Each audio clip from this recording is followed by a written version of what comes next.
Desa Cibenying, Kecamatan Majenang, Kabupaten Cilacap, Jawa Tengah luluh lantak diterjang longsor. Tim SAR gabungan terus berjibaku mencari 5 korban hilang. Akses yang tertutup longsor jadi kendala penyelamatan korban. Itu diperkirakan masih ada yang tertimbun lah. Makanya itu ada beberapa ekskavator yang kerja di atas itu lagi bikin jalan ke atas gitu. Karena kalau tanpa alat berat susah kalau nyibak timunan tanah itu kan agak susah. Makanya alat berat mesti jalan. Nah, ini kan jalannya hampir nggak ada, jadi alat berat itu yang di depan mesti bikin jalan dulu. Kondisi tanah yang masih labil juga jadi tantangan evakuasi sepekan pasca bencana. Badan Meteorologi, Klimatologi, dan Geofisika BMKG memprediksi cuaca di Cilacap, Jawa Tengah masih berpotensi hujan ringan hingga lebat. Kondisi ini dapat menyebabkan tanah menjadi jenuh air dan mengurangi kestabilan lereng, sehingga meningkatkan potensi terjadinya tanah longsor di daerah ini. Menghimbau masyarakat, terutama yang bermukim di lereng perbukitan, tebing sungai, dan kawasan rawan longsor, untuk meningkatkan kewaspadaan terhadap potensi tanah longsor akibat hujan dengan intensitas sedang hingga lebat yang dapat terjadi dalam beberapa hari ke depan. Selasa 18 November 2025, tim SAR gabungan menemukan 2 korban dalam kondisi meninggal. Total korban tewas akibat longsor Cilacap menjadi 18 orang. 5 korban lainnya masih dalam pencarian.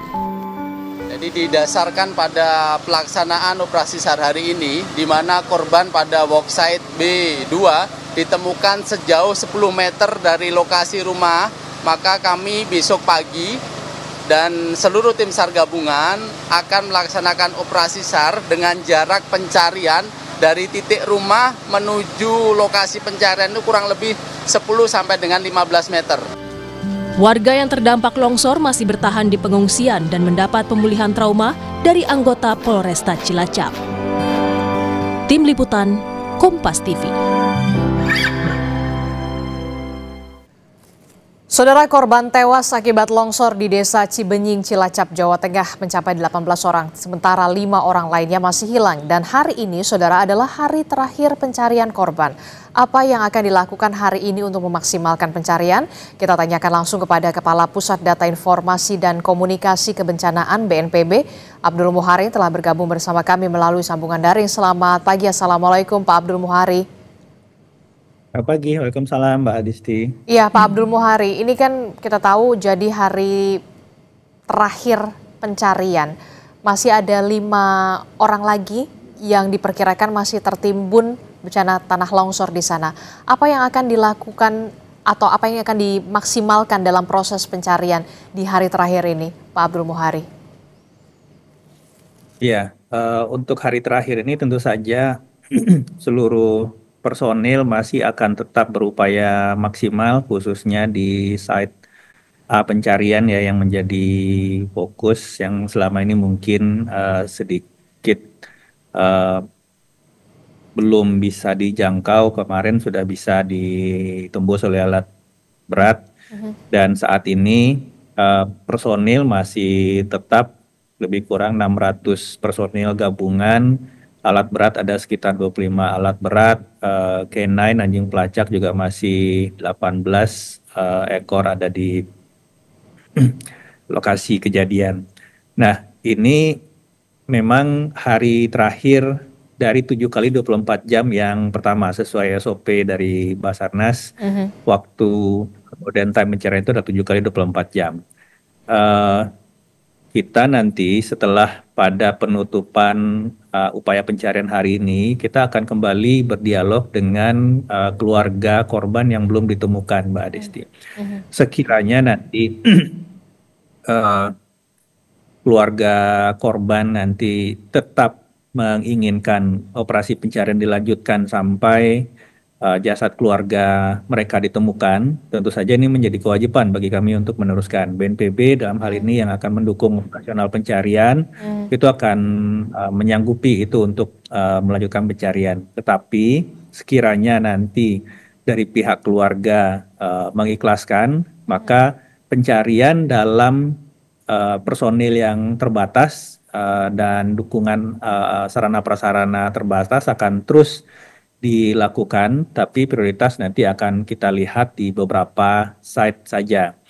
Jadi intinya nanti setelah upaya pencarian hari ini kita akan berdialog dengan keluarga korban untuk memutuskan apakah akan diteruskan atau kemudian kita hentikan, dalam artian bukan berhenti total, pencarian kan tetap diteruskan tetapi jumlah personil dikurangi, Mbak Disti. Oke, jadi itu artinya ketika nanti ada dialog bersama dengan keluarga korban, jika memang keluarga korban masih menginginkan atau berharap agar anggota keluarga mereka bisa tetap dicari, akan ada perpanjangan operasi pencarian dengan personil yang terbatas ya Pak ya, tidak sepenuhnya seperti yang saat ini berlangsung ya Pak ya? Benar, jadi dalam beberapa kasus kejadian bencana, upaya pencarian itu bisa kita perpanjang 3 kali 24 jam, jadi 2 kali 3 hari. Ini pernah kita lakukan juga di beberapa tempat yang lain, dan memang kemudian keputusan akhirnya setelah kita berdialog dengan keluarga korban, Mbak Disti. Oke, kalau kita lihat dari evaluasi dari mulai hari pertama pencarian sampai ini hari terakhir, Pak Abdul Muhari, apa sebenarnya yang menjadi kendala pencarian terhadap 5 korban yang sampai saat ini masih belum ditemukan dan masih hilang? Informasinya memang benarkah pencarian korban ini terhambat karena memang kondisi tanah yang labil, Pak Abdul Muhari? Ya, kondisi tanah dan medan sebenarnya menjadi faktor utama. Kita tahu di 3 kali 24 jam pertama itu masih beberapa kali turun hujan dengan intensitas cukup tinggi, sampai kemudian kita mengoptimalkan operasi modifikasi cuaca sehingga di akhir hari ketiga hingga hari ketujuh ini intensitas hujan benar-benar bisa kita kurangi. Bahkan 2 hari kemarin itu tidak turun hujan sama sekali. Nah, selain itu ada beberapa site pencarian. Jadi yang perlu kita ketahui bahwa panjang dari daerah longsoran ini mencapai 977 meter, Mbak Disti, hampir 1 kilo. Dan ini kemudian menyasar beberapa perumahan di sepanjang alur longsoran ini. Nah, sepanjang alur longsoran ini ada beberapa klaster perumahan yang dijadikan dibagi site-site pekerjaan oleh Basarnas. Yang paling menantang sebenarnya yang agak sulit aksesnya itu ada di site A sektor 1 yang bagian paling atas yang berjarak sekitar 300 meter dari mahkota longsor. Nah, ini yang menjadi tadi sempat kita lihat visual Pak Menteri PU menyampaikan alat sudah membuat jalan ke titik sektor A1 yang merupakan titik paling menantang untuk dijangkau selama ini, dan kita harapkan kalau itu sudah bisa ditembus oleh alat berat, hari ini kita bisa mengharapkan hasil yang maksimal, Mbak Adisti. Oke, kita harapkan proses pencarian hari ini di hari terakhir bisa dimaksimalkan agar 5 orang yang masih hilang ini bisa segera ditemukan di hari terakhir. Kemudian begini Pak Abdul Muhari, terkait dengan hunian sementara progresnya, perkembangannya sampai saat ini seperti apa, Pak Abdul Muhari? Ya, untuk hunian sementara, pemerintah Provinsi Jawa Tengah sudah menyediakan lahan seluas 2 hingga 3,5 hektar. Nah, tentu saja dalam penentuan lokasi ini kita tidak boleh juga gegabah. Kami BNPB mengajak serta Badan Geologi PVMBG di Jawa Barat di Bandung untuk mengecek kesesuaian atau kelaikan dari lokasi ini dari sisi topografi dan kerentanan terhadap longsor. Pagi ini sudah menerima laporan asesmen dari Badan Geologi.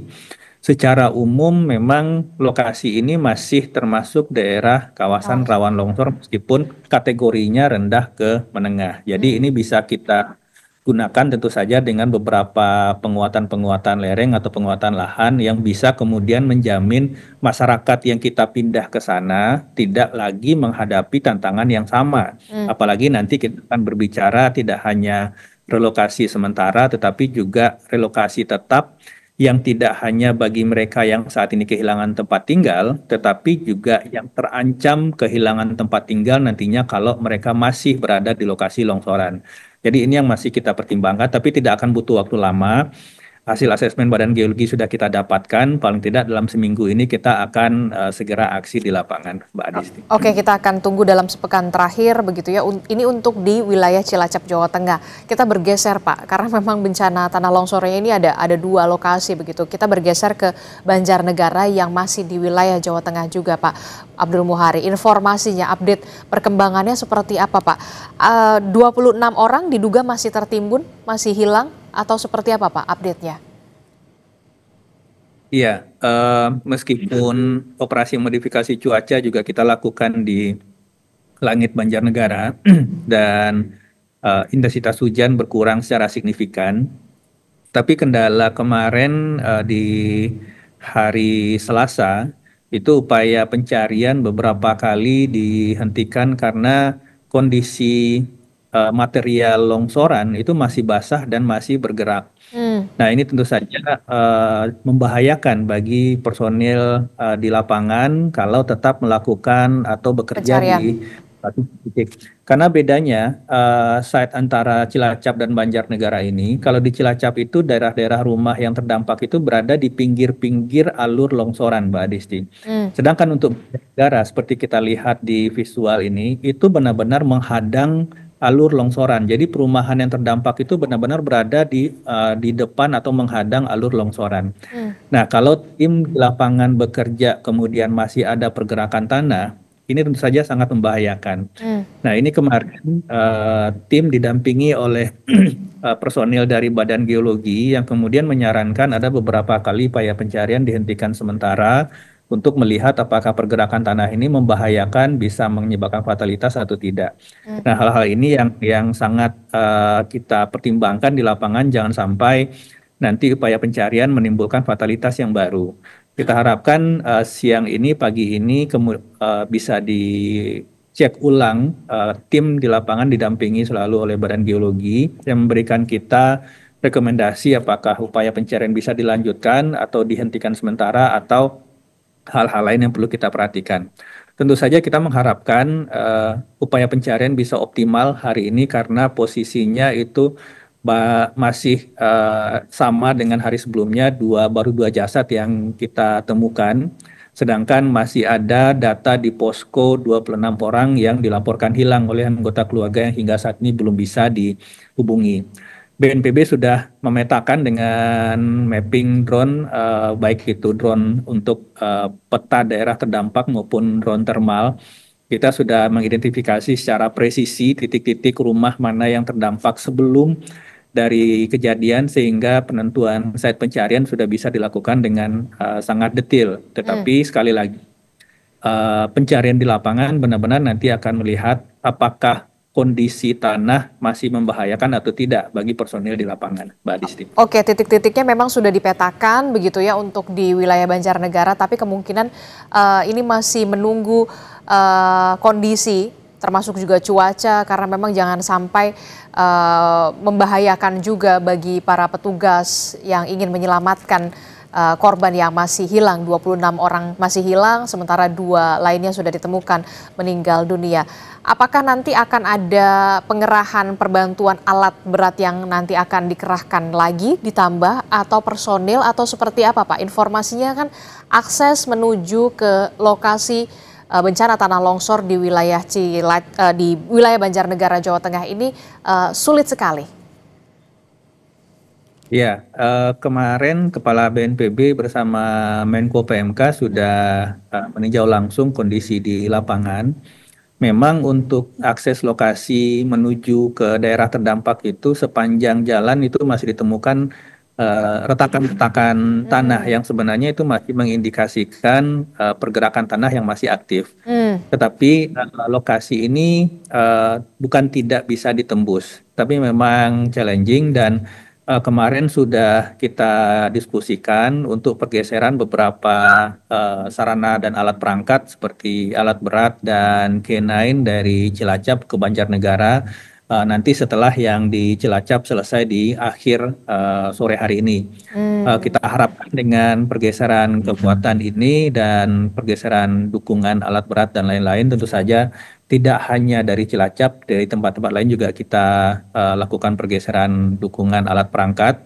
Ini bisa mulai optimal. Tetapi memang sekali lagi kondisi daerah terdampak di Banjarnegara ini akses sedikit lebih sulit, tetapi bukan tidak bisa ditembus. Dan posisi material longsoran saat ini masih basah dan masih bergerak. Ini yang kita harapkan hari ini itu bisa jadi lebih baik untuk kondisi material longsorannya, Mbak Adisti. Oke, sama dengan di Cilacap, Jawa Tengah, tentu saja kita berharap proses pencarian terhadap korban yang sampai saat ini masih hilang di wilayah Banjarnegara, Jawa Tengah ini bisa dilakukan pencarian secara maksimal dan membuahkan hasil. Terima kasih Kepala Pusat Data Informasi dan Komunikasi Kebencanaan BNPB, Pak Abdul Muhari telah bergabung bersama kami. Sehat selalu Bapak, Assalamualaikum, selamat pagi. Waalaikumsalam.